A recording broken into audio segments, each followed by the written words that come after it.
EP702TT Industrial Pharmacy Part 2. Today we are going to discuss about Six Sigma concept. In this video, I have covered about its introduction, importance and types of Six Sigma concept. Okay? Now six sigma concept, अभी sigma का क्या मतलब होता है? So sigma का simply मतलब होता है स्टैंडर्ड डेविएशन. अभी स्टैंडर्ड डेविएशन क्या मेजर करता है? तो standard deviation measures the amount of variation in a manufacturing process. ठीक है. और सिक्स क्या डिनोट करता है? So basically six is a mean value. ठीक है. अभी के लिए इतना समझो कि सिक्स एक मीन वैल्यू है which has high level of process control and quality. Okay, so before we go further into the definition part, let's understand this by an example. So for example tablet का अपन लोग wait variation test perform कर रहे हैं. ठीक है. But ये range क्या है कि 80 मिलीग्राम और लेस टेबलेट्स के लिए जो स्टैंडर्ड डिविएशन आना चाहिए वो 10% आना चाहिए. बट लेट सपोज अपना आ रहा है 12 या 15%. तो हम लोग जो सिक्स सिग्मा कंसेप्ट है उसमें तो पहले क्या करते हैं, जो प्रॉब्लम है उसको आइडेंटिफाई करते हैं. अभी इस केस में प्रॉब्लम क्या है कि स्टैंडर्ड डिविएशन ज़्यादा आ रहा है. दैट मीन्स वेट में टू मच डेविएशन है, वेरिएशन ज़्यादा है. ठीक है. बेसिकली हम लोग फर्स्ट स्टेप में प्रॉब्लम को आइडेंटिफाई करते हैं, सेकेंड स्टेप में उसका रूट कॉज ढूंढते हैं कि भाई ज़्यादा क्यों आया. तो इस केस में मे बी ग्रेन्यूल के साइज इम्प्रॉपर थे या कंप्रेशन फोर्स में कुछ प्रॉब्लम था जिसकी वजह से डेविएशन ज़्यादा आ रहा था. ठीक है. तो थर्ड स्टेप क्या होता है? Six, that is mean value. आप ऐसे कोई ऑपरेशन से कुछ ऐसे कंट्रोल स्ट्रेटेजीज यूज करो जिससे करके वेट वेरिएशन जो है वो नॉर्मल हो जाए. ठीक है. तो हमने एक्शन या कंट्रोल मेजर क्या लिया कि जो ग्रेन्यूल साइज थी उसको ऑप्टिमाइज किया और कंप्रेशन फोर्स को भी ऑप्टिमाइज किया. ठीक है. So this was an example. So अभी coming back to six sigma. अभी सिग्मा में जो हमने प्रीवियस एग्जांपल देखा टैबलेट वेट वेरिएशन वाला, उसमें जो सिग्मा था स्टैंडर्ड डिविएशन ज़्यादा आ रहा था. ठीक है. वेरिएशन ज़्यादा आ रहा था जिससे करके कि हमने सिक्स दैट इज हमने ऐसे कंट्रोल स्ट्रेटेजीज यूज़ किए जिससे करके जो वेट वेरिएशन था, जो डेविएशन था वो नॉर्मलाइज हो गया. ठीक है. अभी डेफिनेशन पे आते हैं तो सिक्स सिग्मा एक तरीके का सिस्टमैटिकल मेथड है या अप्रोच है. ठीक है. बेसिकली एक स्ट्रेटेजी है that is used by companies to improve the quality of the products and services. कैसे? तो बाय मिनिमाइजिंग द डिफेक्ट्स या वेरिएबिलिटीज. ठीक है. कैसे करेंगे कंपनी? पहले तो प्रॉब्लम्स को फाइंड करेंगे एंड देन वो प्रॉब्लम्स को फिक्स करेगी और डिफेक्ट फ्री बना देंगी. 99.99% डिफेक्ट फ्री. ओके. तो सिक्स सिग्मा कंसेप्ट का मेन गोल क्या है? To make processes as efficient and as defect free as possible. Okay. तो मेन गोल क्या है? पहले तो हम लोग प्रॉब्लम को आइडेंटिफाई करते हैं, जो कॉज है.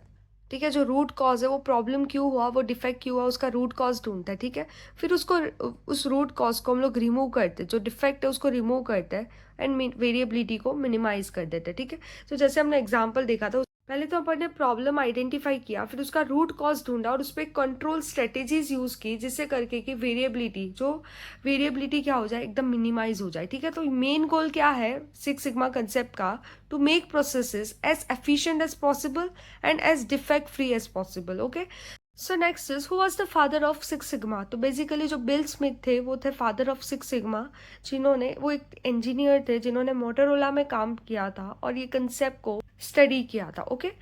सो to get a better picture हम लोग इस कंसेप्ट को ऐसे भी समझ सकते हैं, जैसे डॉक्टर डायग्नाइज करता है, पेशेंट को ट्रीट कर देता है. सिमिलरली सिक्स सिग्मा प्रॉब्लम्स को डायग्नाइज करता है प्रोसेस के अंदर, उसको ट्रीट कर देता है. ठीक है. सेकेंड एग्जाम्पल इज जैसे क्यूसी इंस्पेक्टर का क्या रोल होता है? To ensure that everything in a factory run smoothly. Similarly six sigma acts as that QC inspector which ensures that process runs continuously and there is improvement in the process. Okay. Continuously checking and improving process. Okay. So I hope basic funda is clear. अभी अपन चलते हैं importance पे. So next six sigma concept important क्यों है? तो पहले तो वो प्रोडक्ट की जो क्वालिटी है वो इम्प्रूव कर रहा है. ठीक है. कैसे? तो by reducing the variability and defects it leads to higher quality products. ठीक है. वेरिएबिलिटी कम कर रहा है, डिफेक्ट्स कम कर रहा है. सो इनडायरेक्टली प्रोडक्ट की क्वालिटी क्या हो रही है? इम्प्रूव हो रही है. ठीक है. और ऑब्वियसली बात है, डिफेक्ट्स कम होंगे तो कॉस्ट भी कम हो जाएगा. राइट. वेस्ट कम प्रोड्यूस होगा. So that is why cost भी क्या हो जाएगा? कम हो जाएगा. So third is compliance.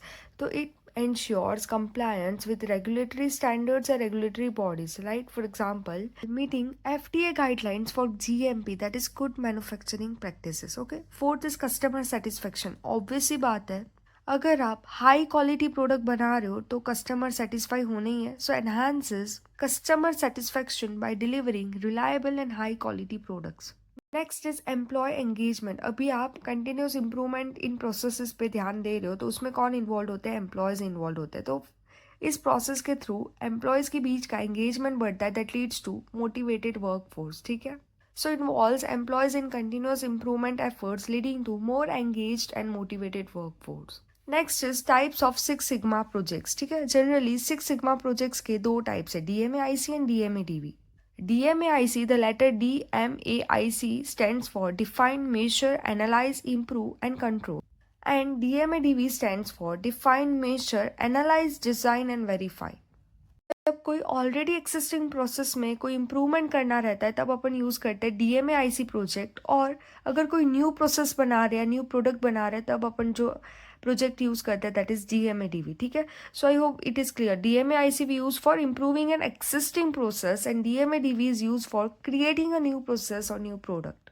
So now let's see DMAIC and DMADV in more detail. तो अभी अपन DMAIC और DMADV को साइमल्टेनियसली देखते हैं, ठीक है.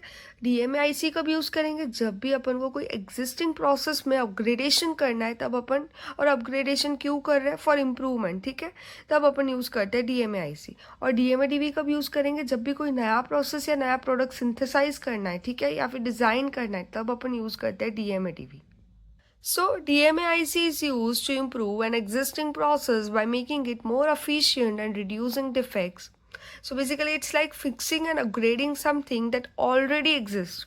And DMADV is used when creating a new process or product, ensuring it meets Six Sigma quality standards. Okay? So, basically, it's like designing and building something new. सो इसमें D का मतलब क्या होता है? डिफाइन. पहले तो अपन जो प्रॉब्लम है उसको डिफाइन करते हैं, ठीक है. जैसे ही प्रॉब्लम आइडेंटिफाई हो जाए, डिटेक्ट हो जाए, उसके बाद नेक्स्ट स्टेप मेजर. जो भी डेटा है उसको अंडरस्टैंड करेंगे और एक्सटेंट ऑफ प्रॉब्लम ढूंढेंगे कि कितने हद तक वो डैमेज हुआ है. जैसे कि फॉर एग्जाम्पल जो वेट वेरिएशन वाला एग्जाम्पल देखा था, उसमें कितनी टैबलेट्स का वेट वेरिएशन हो रहा है, ठीक है, कितनी टैबलेट्स जो है वो स्टैंडर्ड डिविएशन से, मतलब बेसिकली कितनी टैबलेट्स आउट ऑफ लिमिट आ रही है, ठीक है, उसको काउंट करेंगे, मेजर करेंगे, ठीक है. So first step define, problem को आइडेंटिफाई किया, कितने टैबलेट्स में वैसा प्रॉब्लम आ रहा है उसको काउंट किया. Third step is analyse, look at the data to find the root cause. Basically data वगैरह एनालाइज करके हम उसका रूट कॉज ढूंढेंगे, ठीक है. फिर फोर्थ इज इम्प्रूव, कुछ चेंजेस करेंगे टू फिक्स द प्रॉब्लम, ठीक है. बेसिकली हम लोग कुछ कंट्रोल मेजर्स या फिर कुछ ऐसे स्ट्रेटेजीज यूज करेंगे जिससे करके जो डिफेक्ट है वो, मतलब जो प्रोसेस है वो डिफेक्ट फ्री हो जाए, ठीक है. And last step is control, keep monitoring to make sure the improvement works and the problem does not come back, ठीक है. सो बेसिकली हम लोग कुछ इम्प्रूवमेंट्स करते रहेंगे या फिर जो प्रोसेस है उसको कंटिन्यूसली चेक करते रहेंगे जिससे करके कि जो प्रॉब्लम है वो वापस से ना आ जाए, ठीक है. सो DMAIV में हम लोग ऐसे जो भी है एग्जिस्टिंग प्रोसेस है उसको अपग्रेडेशन करने के लिए पहले तो प्रॉब्लम को आइडेंटिफाई करते हैं, फिर कितने एक्सटेंट तक वो प्रॉब्लम है, वो कितना डैमेज है वो काउंट करते हैं, मेजर करते हैं. उसके बाद हम लोग डेटा एनालाइज करके रूट कॉज ढूंढता है, ठीक है. और फाइनली हम लोग कुछ चेंजेस करते हैं जिससे करके वो प्रॉब्लम है वो फिक्स हो जाए, ठीक है. एंड लास्ट स्टेप में हम लोग कंटिन्यूसली इंप्रूवमेंट और प्रोसेस का चेक करते रहते हैं सो दैट वो प्रॉब्लम दोबारा ना हो. Next is DMADV. अभी DMADV का यूज़ करते हैं जब भी कोई नया प्रोसेस डिज़ाइन करना रहता है, ठीक है. सो उसमें क्या है, डी, उसमें ये लेटर्स का क्या मतलब है? डी का मतलब होता है डिफाइन. डिफाइन का मतलब कि आपका जो भी आप नया प्रोडक्ट किस बेसिस पे बना रहे हो, उसका पर्पस क्या है. तो बेसिकली जो प्रोजेक्ट गोल है वो क्या है वो आपको डिफाइन करना रहेगा, ठीक है. और कस्टमर रिक्वायरमेंट्स भी मेंशन करनी रहेगी कि आपका जो प्रोडक्ट है वो कस्टमर को किस तरीके से सेटिस्फाई करने वाला है. Okay, so first step is define, clearly define the project goals and customer requirements. Second measure, जो एम का मतलब होता है वो होता है measure, identify critical quality attributes that are important to customers. अभी लेट्स सपोज आप बना रहे हो कोई पेन रिलीफ क्रीम, ठीक है. अभी उसमें कौन से क्रिटिकल क्वालिटी एट्रीब्यूट्स का ध्यान रखना है? तो पहला है एब्जॉर्प्शन, जो आपका क्रीम है उसका एब्जॉर्प्शन रेट फास्टर होना चाहिए, ठीक है, इफेक्टिवनेस ज़्यादा होना चाहिए. और थर्डली जो स्किन इरिटेशन है वो बिल्कुल भी कॉज नहीं करना चाहिए, ठीक है. So identify critical quality attributes that are important to customers, ठीक है, डिफाइन कर लिया, मेजर कर लिया. Third is analyse. एनालाइज में क्या करते हैं? Develop design alternatives and evaluate the best option. इसमें क्या करना है? बेसिकली फैक्टोरियल डिजाइन या कॉम्बिनेशन परम्यूटेशंस का यूज करना है और बेस्ट आउटपुट ढूंढना है, ठीक है. बेसिकली हम लोग क्या करते हैं, जो भी क्रिटिकल क्वालिटी एट्रीब्यूट्स है उसके बेसिस पे कुछ CPPs that is critical process parameters identify करेंगे और जो भी इनपुट फैक्टर्स है या क्रिटिकल प्रोसेस पैरामीटर्स है उसको आउटपुट फैक्टर पे क्या इफेक्ट करता है वो फाइंड आउट करेंगे। बेसिकली हम लोग इसमें कुछ फैक्टोरियल डिज़ाइंस का यूज़ करेंगे और बेस्ट ऑप्शन सिलेक्ट करेंगे, ठीक है। Next step is design. जो आपने बेस्ट ऑप्शन सिलेक्ट कर दिया अभी उसको डिज़ाइन करेंगे। Design the new product based on the analysis, ठीक है। अभी हम इसको एग्जाम्पल थ्रू समझने वाले हैं, अभी के लिए सिर्फ डेफिनेशन पे ध्यान दो। Last step is verify. जो न्यू प्रोडक्ट है उसको वेरीफाई करो to ensure it meets the quality standards, ठीक है। जो भी स्टैंडर्ड गाइडलाइंस है उससे वेरीफाई करो सो दैट हमें पता चले कि वो क्वालिटी स्टैंडर्ड्स मेंटेन कर रहा है कि नहीं कर रहा है। ओके, सो अभी एग्जाम्पल देखते हैं। हमें आईसी को एग्जाम्पल थ्रू समझते हैं, ठीक है। सो लेट सपोज जो फार्मास्यूटिकल कंपनी है वो कुछ प्रॉब्लम फेस कर रही है ड्यूरिंग पैकेजिंग। तो पैकेजिंग में क्या प्रॉब्लम फेस किया, बेसिकली उनके टैबलेट्स जो है वो ब्रेक हो जा रहे हैं, ठीक है। So first step is define the problem. Problem क्या है, too many tablets are breaking during packaging. अभी ये तो था प्रॉब्लम। अभी इसके लिए हम लोग प्रोजेक्ट गोल क्या सेट करेंगे कि भाई ब्रेकेज को क्या कर देना है, रिड्यूस कर देना है। सेकेंड स्टेप मेजर, कितनी टैबलेट्स ब्रेक हो रही है पर बैच और कौन से स्टेज पे हो रही है ये हमने मेजर कर लिया, ठीक है। थर्ड स्टेप में हमने डेटा को एनालाइज किया और रूट कॉज आइडेंटिफाई किया। अभी हमने रूट कॉज क्या मिला कि टैबलेट ब्रेक क्यों हो रही थी पैकेजिंग दौरान, क्योंकि हैंडलिंग प्रोसीजर्स प्रॉपर फॉलो नहीं हो पा रहे थे, ठीक है। Improper handling during transfer. तो हमने पहले तो प्रॉब्लम को डिफाइन किया, उसका प्रॉपर गोल बनाया, देन आफ्टर उसको मेजर किया कि भाई कितने टैबलेट्स ब्रेक हो रहा है, ठीक है, और कौन से स्टेज पे हो रहा है। ये एनालाइज करने के बाद, ये मेजर करने के बाद हमने क्या एनालाइज किया कि जो डेटा देख करके, ये जो डेटा है उसको देख करके हमने रूट कॉज फाइंड आउट किया। और रूट कॉज क्या आया कि improper handling during transfer.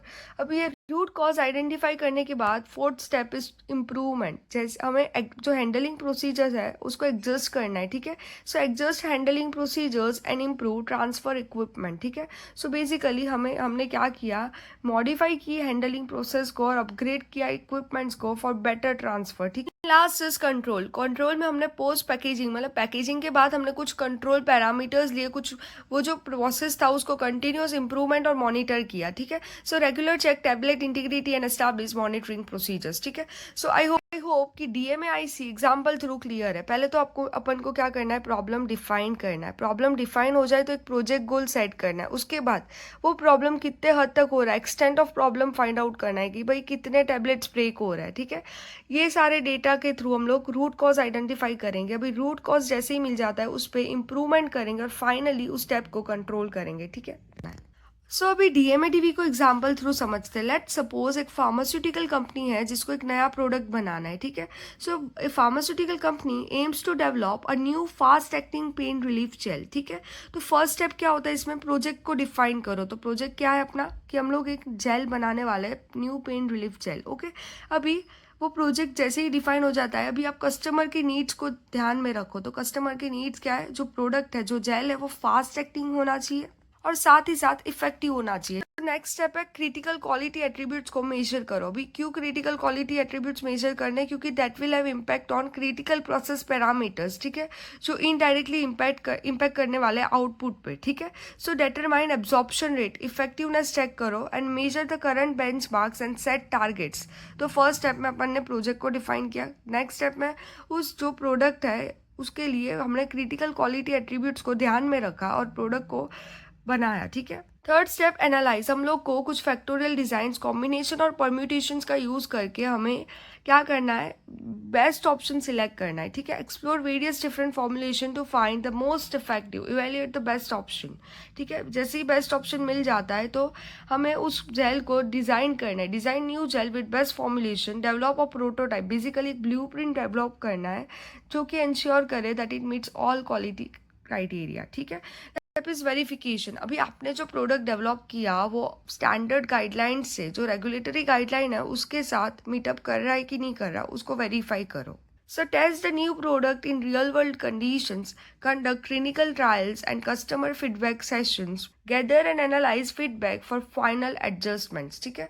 So this was all about example of DMADV. I hope कि DMAIC and DMADV is clear through these examples, ठीक है।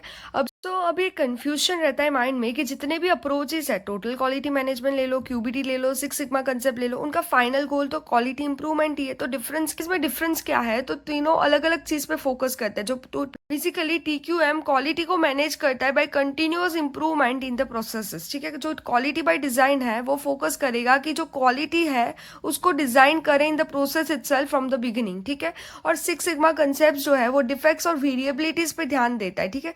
डेविएशन जितना कम हो, वेरिएबिलिटीज या डिफेक्ट्स जितने कम हो, उतनी क्वालिटी इंप्रूव होगी, ठीक है। सो तीनों का फोकस अलग अलग है। जो टीक्यूएम है वो PDCA cycle, that is plan do check act वाली साइकिल को यूज करता है, ठीक है। ये मेथड को यूज करता है टू इम्प्रूव क्वालिटी। जो क्यूबीडी है वो systematic and science based approaches या क्वालिटी रिस्क मैनेजमेंट को यूज करता है टू इम्प्रूव क्वालिटी। एंड जो सिक्स सिग्मा कंसेप्ट है वो डीएमए आईसी या डीएमए डीवी प्रोजेक्ट्स को यूज करता है टू इम्प्रूव क्वालिटी। तो I hope so difference is clear. So this was all about Six Sigma concept. Thank you.